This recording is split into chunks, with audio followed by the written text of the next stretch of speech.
ગુજરાતના રાજકારણમાં આજે એક બહુ મોટો અને સનસનીખેજ આક્ષેપ મુકાયો છે। અરવિંદ કેજરીવાલ પણ ભાજપમાં જોડાઈ જશે। આ કોઈ અફવા નથી, પરંતુ ગુજરાત કોંગ્રેસના અધ્યક્ષ અમિત ચાવડાનો આ એક ગંભીર આરોપ છે। આપના સાંસદોના પક્ષ પલટા અને ભાજપમાં મર્જ થવાની અટકળોની વચ્ચે કોંગ્રેસે મોરચો ખોલીને હવે સીધી આમ આદમી પાર્ટીને નિશાને લીધી છે। કહ્યું છે કે ભાજપની તે બી ટીમ છે અને પહેલાં પણ તેઓ કહેતા હતા અને અત્યારે પણ તે ભાજપની બી ટીમ છે। તો આવો જોઈએ કે ગુજરાત કોંગ્રેસના પ્રદેશ પ્રમુખ અમિત ચાવડાએ કેવા સણસણતા આક્ષેપો કર્યા છે। નમસ્કાર, લલકાર ન્યૂઝ સાથે હું છું નરેન્દ્રસિંહ જાદવ।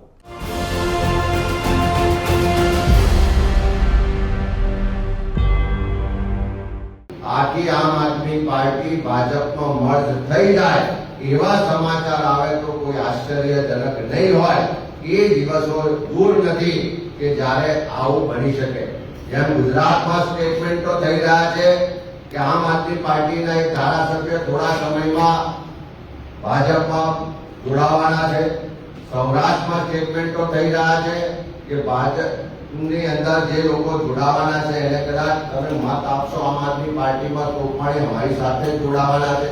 એનો સ્પષ્ટ મતલબ છે કે આમ આદમી પાર્ટી જે ભાજપની બી ટીમ છે, હું અમે વારંવાર કહેતા હતા કે આજે સાબિત થઈ ચૂક્યું છે। ત્યારે ગુજરાતના મતદારો આવતીકાલ માટે એટલું ધ્યાન રાખે કે તમારો મત વેડફાય નહીં, તમારો મત પરિવર્તન માટે છે, તમારો મત સુશાસન માટે છે, તમારો મત ભ્રષ્ટાચારીઓને દૂર કરવા માટે છે। શું ભાજપ અને આપ ક્યારે એકબીજાના વિરોધી હતા જ નહીં? કોંગ્રેસના દાવા મુજબ આજે એ 100% સાબિત થઈ ગયું છે કે એ માત્ર ને માત્ર ભોળી પ્રજાને છેતરવાનું એક સુનિયોજિત અને ઘૃણાસ્પદ ષડયંત્ર હતું। અમિત ચાવડાએ ઇતિહાસના પાના ઉથલાવતા કહ્યું કે યાદ કરો કે 2013ની ઇન્ડિયા અગેન્સ્ટ કરપ્શન ચળવળ એ કોઈ પ્રજાકીય ક્રાંતિ નહોતી, પણ આરએસએસના પ્લાનિંગની જ ઉપજ હતી। આ એ જ ચળવળ છે કે જેના ગર્ભમાંથી આરએસએસ અને ભાજપના ફંડિંગથી ચાલતી આ કહેવાતી આપનો જન્મ થયો હતો। કોંગ્રેસ કાર્યકરો પહેલેથી જ કહેતા આવ્યા છે કે આપ એ બીજું કોઈ નહીં પરંતુ ભાજપની જ બી ટીમ છે। ભાજપના સાંસદ મનસુખ વસાવાએ પણ આપને ભાજપની જ બી ટીમ અગાઉ ગણાવી હતી। સત્તાની ભૂખ અને રાજકીય કાવાદાવા જુઓ। પ્રજાનો પવિત્ર જનાદેશ મેળવીને આપના રાજ્યસભાના સાંસદો સીધા જ ભાજપમાં જોડાઈ રહ્યા છે। કોંગ્રેસ આને જનાદેશની પીઠમાં ભોંકાયેલું ખંજર માની રહી છે। ભરૂચના સાંસદ પણ છાતી ઠોકીને કહી રહ્યા છે કે આપના ધારાસભ્યો ભાજપમાં જોડાશે।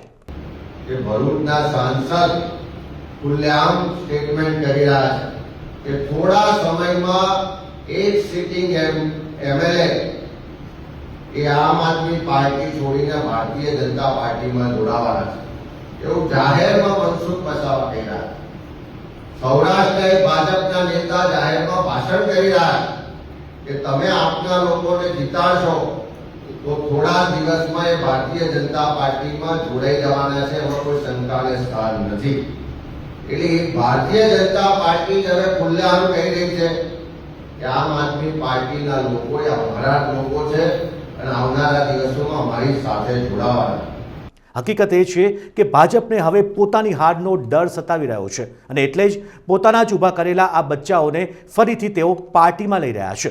કોંગ્રેસ નેતાની ચેતવણી છે કે પંજાબની જનતા તો ખરાબ રીતે છેતરાઈ ગઈ છે અને યાદ રાખજો, ભવિષ્યમાં પંજાબ આપના બહુમત ધરાવતા ધારાસભ્યો પણ ભાજપમાં પડી જશે।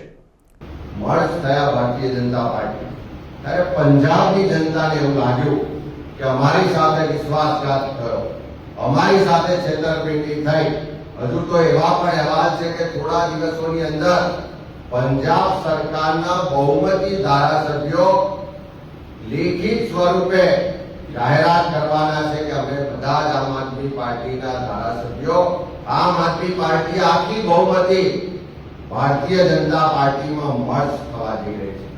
એટલે પંજાબના લોકો તો છેતરાયા, પંજાબના લોકો સાથે તો વિશ્વાસઘાત થયો, પણ હું આ પ્રેસના માધ્યમથી ગુજરાતના લોકોને વિનંતી કરવા માંગુ છું કે તમારી સાથે વિશ્વાસઘાત ના થાય, તમારી સાથે છેતરપિંડી ના થાય, એનું ખાસ ધ્યાન રાખજો। અમિત ચાવડાનો સૌથી મોટો દાવો એ છે કે એ દિવસ પણ હવે દૂર નથી કે જ્યારે અરવિંદ કેજરીવાલ સહિત સમગ્ર પાર્ટી એટલે કે આમ આદમી પાર્ટી ભાજપના શરણે જઈને મર્જ થઈ જશે તો કોઈ નવાઈ નહીં. તો આ તમામ ઘટનાક્રમને ટાંકીને કોંગ્રેસ પ્રમુખ અમિત ચાવડાએ ગુજરાતના ભાઈઓ બહેનોને એવી અપીલ કરી કે તમે પણ હવે પંજાબ રાજ્યની જેમ છેતરાતા નહીં. આપને આપેલો તમારો મત સીધો વેડફાઈ જવાનો છે એવો આરોપ પણ તેમણે કર્યો છે. જો ગુજરાત ખરેખર પરિવર્તન ઈચ્છતું હોય તો માત્ર ને માત્ર ગાંધી અને સરદારની કોંગ્રેસ પાર્ટી જ એકમાત્ર સાચો વિકલ્પ છે એમ અમિત ચાવડાએ જણાવ્યું છે.